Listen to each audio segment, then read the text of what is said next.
Hi, we're just going to give y'all a couple of tips about teaching back float and rollover breath with the new lesson plans. The first thing is that on the Aquatype 1 preschool beginner and beginner 1 lesson plans, the students should not do a rollover breath with their arm by their ear. You just want them to roll over into a back float and get a good breath and roll back.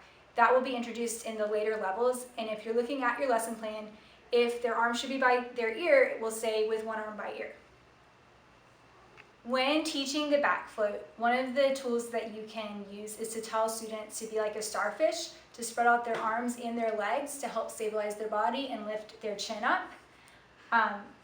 Another thing that it's important to tell students, especially when they're trying to roll over by themselves, is that if they lift their arms or legs out of the water, particularly if they're using their arms to splash to try to get up, or to fix their goggles or wipe their eyes, they're going to sink. So make sure that you tell them that. Tell them if they need to move their arms to get on their back, they have to move their arms underwater.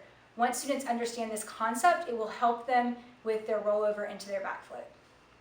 It can be hard to move students from an assisted rollover into an independent rollover, so there's a couple of hints that we're going to give you to help in that.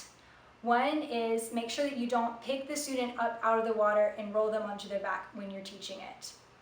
The next thing is that students don't, especially younger students, don't always have a good awareness of their body. So when you're trying to get them to roll laterally, tell them to turn their head because that will initiate the rolling motion. That's how their bodies are designed to roll. So use the cue, turn your head to get them to roll.